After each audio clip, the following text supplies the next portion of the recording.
यतिवरेण्यनं श्री सद्गुरु दुंडेश्वर यतिवरेण्यनं भाष्युरयोगी कुलतिलकनं पाशाष्टकदिं कुदिवनररनुद्धरिपनं शोषतिहमानसदिं भजिपेना भजिपेना भजिपेना। जय जय मंगल नम पार्वती पतेश्वर महादेव। जगद्गुरु सिद्धारूढ़ स्वामी महाराज की जय। शंभु लिंग स्वामी महाराज की जय। सकल साधु संत महाराज की जय। परम पूज्य जगद्गुरु जगदೊಂದಿತರಾಗಿರತಕ್ಕಂತ ಶ್ರೀ ಶ್ರೀ ಸಿದ್ಧಾರೂಢಪ್ಪಂಗಳವರ ಪರಮ ಪವಿತ್ರವಾಗಿರುವಂತಹ ದಿವ್ಯ ಚರಣ ಕಮಲಗಳಿಗೆ ನನ್ನ ಅನಂತ ಕೋಟಿ ದೀರ್ಘ ದಂಡವತ್ ಪ್ರಣಾಮಗಳನ್ನು ಸಮರ್ಪಿಸುತ್ತಾ, ಪರಮ ಪೂಜ್ಯ ಶ್ರೀ ಶ್ರೀ ವಿದ್ಯಾವಾಚಸ್ಪತಿಗಳಾಗಿರ್ತಕ್ಕಂಥ ಶಂಭುಲಿಂಗಪ್ಪಾಜಿಯವರ ಪರಮ ಪವಿತ್ರವಾಗಿರುವಂತ ದಿವ್ಯ ಅಡಿದಾವರಿಯಲ್ಲಿ ನನ್ನ ಅನಂತ ಕೋಟಿ ದೀರ್ಘ ದಂಡವತ್ ಪ್ರಣಾಮಗಳನ್ನು ಸಮರ್ಪಿಸುತ್ತಾ, ಈ ಕಾರ್ಯಕ್ರಮದ ಒಂದು ಅಂಗವಾಗಿ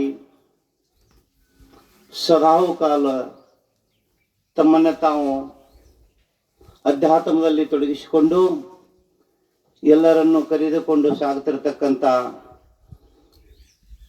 ಶರಣಶ್ರೀ ಪೂಜ್ಯ ಕೃಷ್ಣೇಗೌಡರ ಪಾದಗಳಿಗೆ ನಮಸ್ಕರಿಸುತ್ತಾ, ಅದೇ ರೀತಿಯಾಗಿ ನಮ್ಮವರೇ ಆಗಿರ್ತಕ್ಕಂಥ ಮಧುರಕಂಡಿ ಗ್ರಾಮದಿಂದ ಆಗಮಿಸಿರ್ತಕ್ಕಂಥ ವೇದಮೂರ್ತಿ ಬಸೈ ಮಹಾಸ್ವಾಮಿಗಳವರ ಪಾದಗಳಿಗೆ ವಂದಿಸುತ್ತಾ,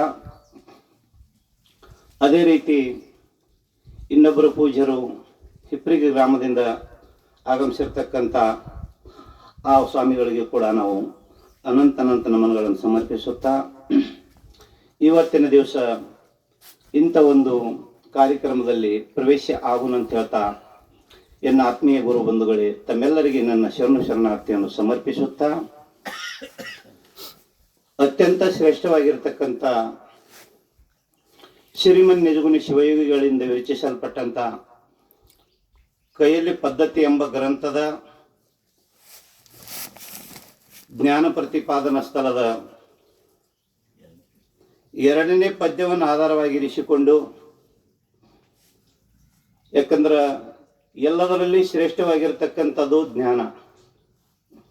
ಆ ಜ್ಞಾನವನ್ನು ಪಡೆಯೋಗೋಸ್ಕರವಾಗಿ ಏನಾಗೈತೆ ಅಂತ ಕೇಳಿದ್ರೆ, ಗುರುಗಳ ಹತ್ತಿರ ಹೋಗಿ ನಾವು ಏನು ಮಾಡಬೇಕಾಗೈತೆ ಅಂತ ಕೇಳಿದ್ರೆ, ಆ ನಮ್ಮ ವಿಚಾರವನ್ನು ತಿಳ್ಕೊಬೇಕಾಗೈತಿ.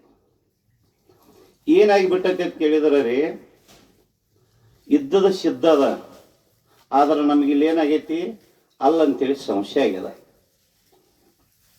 ಅದಕ್ಕೆ ಇಲ್ಲಿ ಸುಮ್ಮನಾಗದು ವಿಧಿಯೊಳಂದದೆ ಮುಕ್ತಿ ಅಲ್ರಿ, ಮುಕ್ತಿ ಅನ್ನುವಂಥ ಪದ್ಯದ ಒಂದು ಇಲ್ಲಿ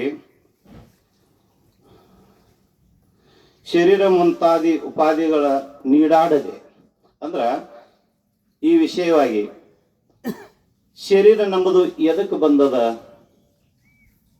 ಈ ಮನುಷ್ಯ ಜನ್ಮವನ್ನು ನಾವು ಏಕೆ ಪಡೆದುಕೊಂಡು ಬಂದೆವು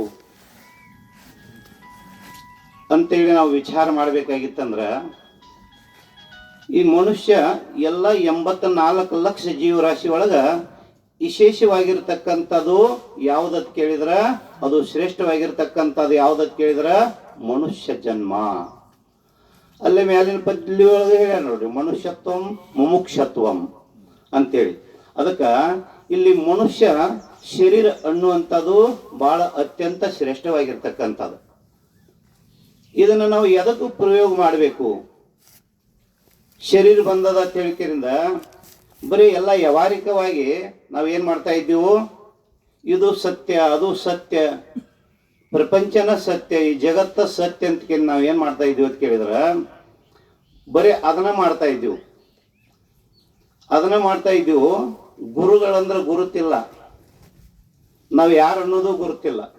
ಹೌದು, ಇದ್ರ ಕಡೆ ನಾವು ಗುರುಗಳ ಕಡೆ ಬಂದಾಗ ಇದು ಶರೀರ ಅಂದ್ರೆ ಏನು, ಒಳಗಿರ್ತಕ್ಕಂಥ ಚೈತನ್ಯ ಅಂದ್ರೆ ಏನು, ಆ ಚೈತನ್ಯ ಆತ್ಮ ಸ್ವರೂಪವನ್ನು ನಾವು ತಿಳ್ಕೊಬೇಕಾಗಿತ್ತಂದ್ರ ಏನ್ ಮಾಡ್ಬೇಕಂತ ಕೇಳಿದ್ರ, ಈಗ ನಾವು ನೀವೆಲ್ಲರೂ ಕೂಡಿ ಏನ್ ಮಾಡ್ತಾ ಇದ್ದೀವ್ರಿ, ಕೋಲೂರು ಗ್ರಾಮದ ಶಂಭುಲಿಂಗಪ್ಪಾಜಿಯವರ ಆಶ್ರಮಕ್ಕೆ ಬಂದ ನೋಡ್ರಿ, ಒಂದು 4 ಉಪದೇಶವನ್ನು ನಾವು ಕೇಳಿದೀವಿ ಅಂದ್ರ ಏನಾಗ್ತೈತ್ರಿ, ಪವಿತ್ರ ಆಗ್ತೀವಿ. ಇಲ್ಲಿಕಂದ್ರ ಇದು ಶರೀರ ಎದರದ ಕೇಳಿದ್ರ ರೀ, ಮಲಮೂತ್ರದ ಶರೀರ. ಇಂಥ ಶರೀರನ ಅಂದಕೆರಿಂದ ನಾವು ತಿಳ್ಕೊಂಡು ಕುಂತಿರ್ತೀವಿ. ಅದಿಲ್ಲ, ಸಪ್ತಧಾತುಗಳಿಂದ ನಿರ್ಮಾಣವಾಗಿರ್ತಕ್ಕಂಥ ಶರೀರ ಇದು 3 ದೋಷಗಳಿಂದ ನಿರ್ಮಾಣವಾಗಿರ್ತಕ್ಕಂಥ ಶರೀರ. ಇಲ್ಲಿ ಮಲಗಳಿಂದ ತಯಾರಾಗಿರ್ತಕ್ಕಂಥ ಶರೀರ ಮಾನವ ಮಲ, ಆನವ ಮಲ, ಮಾಯಾಮಲ, ಕಾರ್ಮಿಕ ಮಲ. ಇಂಥ ಶರೀರ ನಾವು ಅಂತ ಹೇಳಿ ತಿಳ್ಕೊಂಡು ಕೂತೀವೋ, ಅದಕ್ಕೆ ಈ ಶರೀರ ಯಾವ ಕಾಲಕ್ಕರೆ ನಾವು ಅಂತ ಕೇಳಿದ್ರೆ ಅಲ್ಲವೇ ಅಲ್ಲ. ಇದನ್ನ ಏನು ಮಾಡ್ಬೇಕಾಗಿತ್ತು ಅಂತ ಕೇಳಿದ್ರೆ, ಇದನ್ನ ವಿಚಾರ ನಾವು ಹೆಂಗೆ ಮಾಡ್ಬೇಕಾಗಿತ್ತು ಅಂತ ಕೇಳಿದ್ರೆ ಗುರು ಮುಖಾಂತರ ವಿಚಾರ ಮಾಡ್ಬೇಕಾಗಿತ್ತು.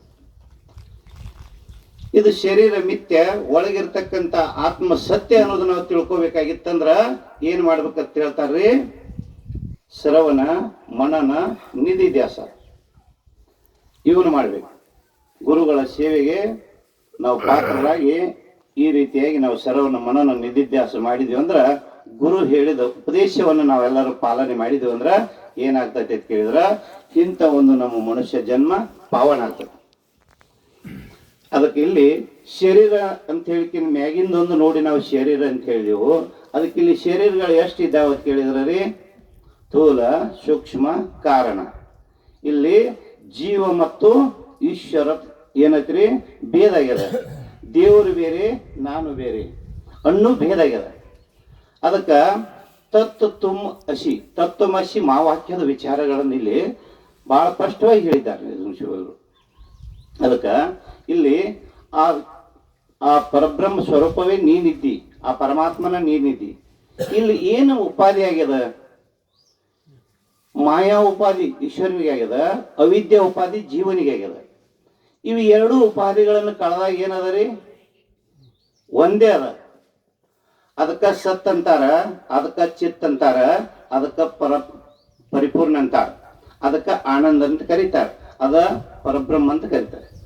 ಅಂತ ಸತ್ತು ಚಿತ್ತು ನಿತ್ಯ ಆನಂದ ಆ ಪರಬ್ರಹ್ಮ ಸ್ವರೂಪವನ್ನು ನಾವು ತಿಳಿಬೇಕಾಗಿತ್ತಂದ್ರ ಯಾರಿಂದ ತಿಳಿಲಾಕ ಬರ್ತೈತೆ ಅಂತ ಕೇಳಿದ್ರ ಗುರುವಿನಿಂದ ಬರ್ತದ.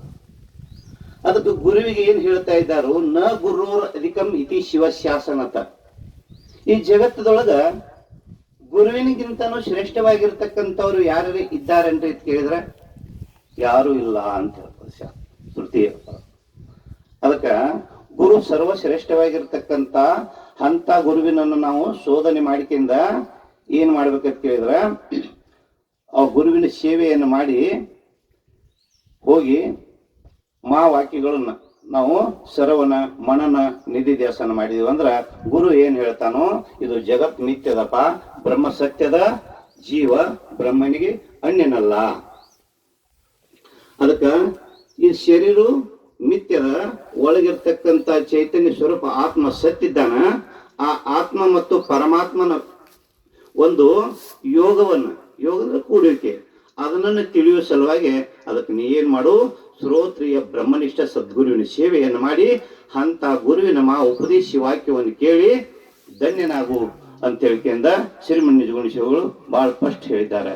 ಅದಕ್ಕೆ ಅಂತ ಸದ್ಗುರುಗಳ ಒಂದು ಉಪದೇಶವನ್ನು ಕೇಳಿ ನಾವು ನೀವೆಲ್ಲರೂ ಧನ್ಯರಾಗೋಣ ಅಂತ ಹೇಳ್ತಾ ನನ್ನ 2 ಅಗಲ್ಪ ಸೇವೆಯನ್ನು ಶಂಭುಲಿಂಗಪ್ಪಾಜಿಯವರ ಪಾದಗಳಿಗೆ ಸಮರ್ಪಿಸುತ್ತಾ ನನ್ನ ಮಾತಿಗೆ ವಿರಾಮವನ್ನು ಹೇಳ್ತಾ ಇದ್ದೀನಿ.